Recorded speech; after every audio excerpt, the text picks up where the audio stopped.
Good morning, students. बेटा, so now we are moving on to illustration number 9. इसमें बहुत सारी आपकी ट्रांजैक्शंस दे रखी हैं. सारी ट्रांजैक्शंस अभी मैं आपको नहीं बता रही हूँ. क्यों नहीं बता रही हूँ? क्योंकि कुछ ट्रांजैक्शंस ऐसी हैं जो पिछले हम बहुत सारे क्वेश्चंस में कवर कर चुके हैं. तो आगे जितने भी क्वेश्चंस होंगे, जो नई आपकी ट्रांजैक्शंस आएंगी, सिर्फ वही मैं आपको बताऊंगी ताकि आपके लिए इजीली हो जाए और आपकी ट्रांजैक्शंस की जो पहले कर चुके हैं उनकी एक प्रैक्टिस भी हो जाएगी. अब देखो, pass journal entries for the following transaction in the journal of Himanshu Chauhan. Himanshu Chauhan का जर्नल है 2019 April 1. Himanshu Chauhan started business with cash 1,50,000, furniture 10,000 and good 60,000. उसने बिजनेस स्टार्ट किया जिसमें उसने कैश लगाया. अभी तक हमारे पास क्या आता था? हिमांशु चौहान मतलब अभी तक क्या आता था कि स्टार्टेड बिजनेस विद कैश इतना. अब बिजनेस स्टार्ट किया विद कैश इतना. अब इन्होंने साथ में और क्या दे दिया? फर्नीचर भी दे दिया, गुड्स भी दे दिया. मतलब अभी तक हमें इन्होंने बोल रखा होता था जी कैश लेकर आया है, तो हम एंट्री क्या करते थे? Cash account debit. कैश हमारे पास आ रहा है और किस नाम का आ रहा है? बिजनेस स्टार्ट कर रहा है. हिमांशु चौहान ने बिजनेस में पैसा डाला तो कैपिटल के नाम का डाला, तो एंट्री क्या करते होते थे हम? Cash account debit to capital account. अब साथ में फर्नीचर भी आ रहा है, गुड्स भी आ रही हैं. कोई नहीं जी, जैसे कैश हमारी एसेट है वैसे ही फर्नीचर भी हमारी एसेट है और गुड्स भी हमारी एसेट है, और ये सारी की सारी बिजनेस में आ रही हैं. अब सारी की सारी अगर बिजनेस में आ रही हैं, कैश भी बिजनेस में आ रहा है, फर्नीचर भी बिजनेस में आ रहा है और गुड्स भी बिजनेस में आ रही हैं. अब सारी की सारी अगर बिजनेस में आ रही हैं तो हमारा रूल क्या लग जाएगा? हम करते हैं ना, जैसे मैंने आपको बताया कि पहले हम क्या करते थे?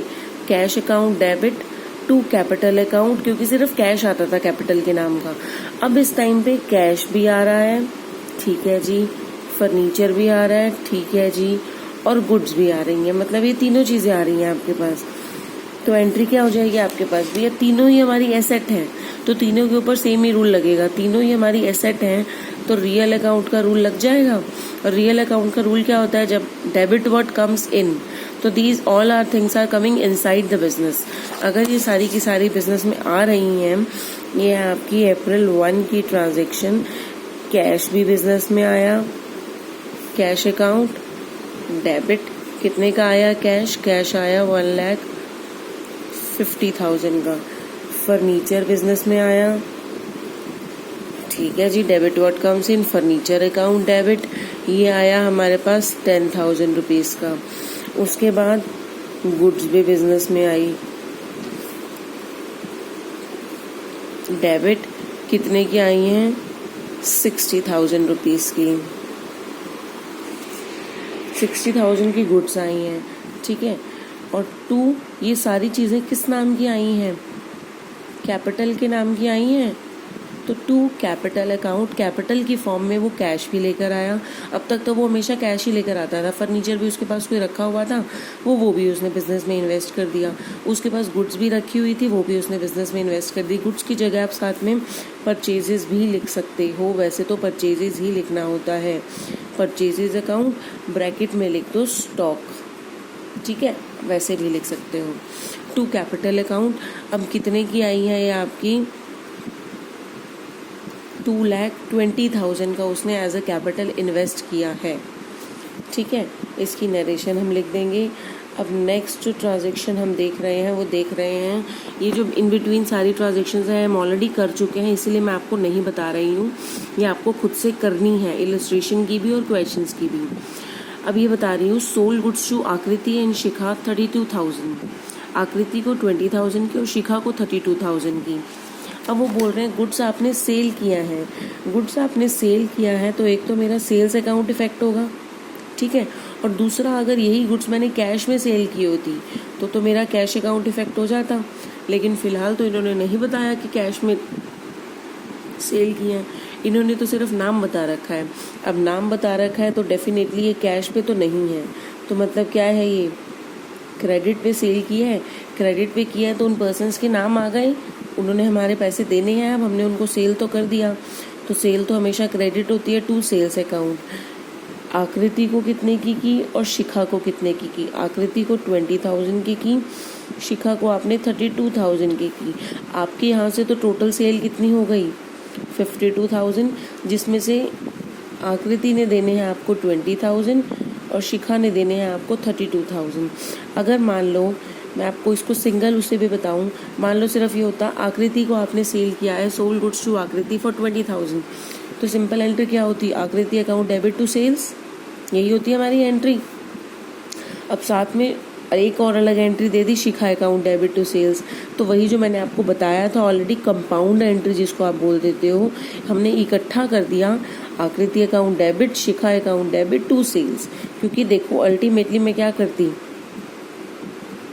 आकृति account debit to sales account कितना दे रखा है 20,000 और उधर से आपको दे रखा है Shikha account debit to sales account 32,000 rupees. तो सेल से सेल कॉमन निकला है आपका, टू सेल्स अकाउंट, और 32 यहाँ है, 20 यहाँ है, तो टोटल 52 हो गया। जिसमें से आकृति कितनी है, आकृति है 20, तो आकृति को डेबिट कर दोगे 20 से, और शिखा कितने से है 32 से, शिखा को डेबिट कर दोगे 32 से। तो हमने इसकी क्या कर दी, कंपाउंड एंट्री पास कर दी। तो एंट्री आपकी हो जाएगी आकृति account debit, Shikha account debit. आकृति को किया है आपने 20,000 की, शिखा को की है आपने 32,000 की, टू सेल्स अकाउंट, टोटल में हम लिख देंगे 52,000 रुपीज़। ठीक है, अब नेक्स्ट हम देख रहे हैं अप्रैल 24। रिसीव्ड कैश फ्रॉम आकृति 19,600 in full settlement of her account, और साथ में इसी डेट को ही पेड इंश्योरेंस प्रीमियम 1,500। चाहे दोनों सेम ही डेट पे हुई हैं, ट्रांजेक्शन्स दोनों अलग अलग हैं, यहाँ दोनों ट्रांजेक्शन सेम थी, बट यहाँ ये एक है कैश मिलने की और एक है जहाँ पे आप इंश्योरेंस प्रीमियम पे कर रहे हो। अब देखो आकृति आपकी कितने से डेटर बन गई थी, आकृति को आपने डेबिट किया अपनी बुक्स में 20,000 से, कि आकृति ने मुझे देने हैं 20,000 रुपये। आकृति ने क्या किया, अपना अकाउंट क्लियर कर लिया बाय पेइंग 19,600। 19,600 उसने पे करके अपना अकाउंट क्लियर कर लिया। अब 19,600 पे किया है, उसने पे किया है तो हमें दिया है, तो मेरे पास तो कैश आ गया होगा।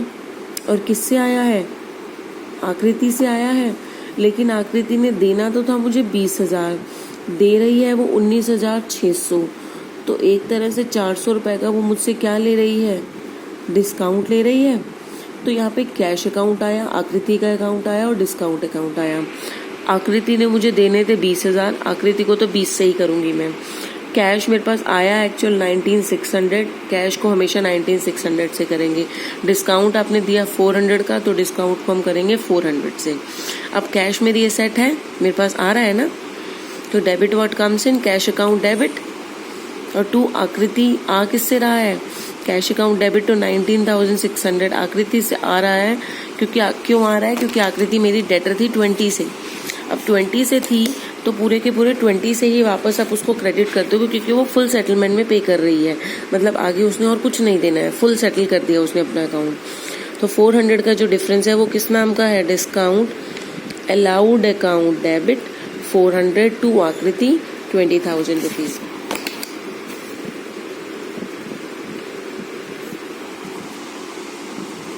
Cash account debit, discount allowed account debit to Aakriti account. कैश कितना आया 19,600, डिस्काउंट वो ले गई हमसे 400 का, उसकी तरफ से तो भैया 20,000 रुपये आ गए। आकृति मेरी डेटर थी 20,000 से, अब 20,000 से मैं उसको क्रेडिट कर चुकी हूँ, मतलब आकृति का अकाउंट ख़त्म हो गया। इसी में ही साथ में अप्रैल 24 को उन्होंने एक और ट्रांजेक्शन दे दी, पेड इंश्योरेंस प्रीमियम 1,500 रुपीज़। 1,500 अब आपने इंश्योरेंस प्रीमियम पे किया है, तो ये भी अप्रैल 24 की ही ट्रांजेक्शन है। इंश्योरेंस प्रीमियम पे किया है तो मेरे लिए तो एक खर्चा हो गया, बदले में तो कुछ आया ही नहीं ना, कोई ऐसी फिक्स टेंजिबल चीज़ तो मेरे पास नहीं आई। तो इंश्योरेंस प्रीमियम जो है वो मेरे लिए एक्सपेंस हो गया। एक्सपेंस हो गया तो मेरे लिए रूल क्या लगेगा, नॉमिनल अकाउंट का, debit all expenses and losses and credit all incomes and gains, तो ये डेबिट हो जाएगा। और आपने पे किया है तो आपका कैश अकाउंट भी तो इफेक्ट हुआ होगा ना, इंश्योरेंस प्रीमियम पे किया है तो, और वो कैश मेरे यहाँ से बाहर चला गया तो कैश तो मेरी एसेट है।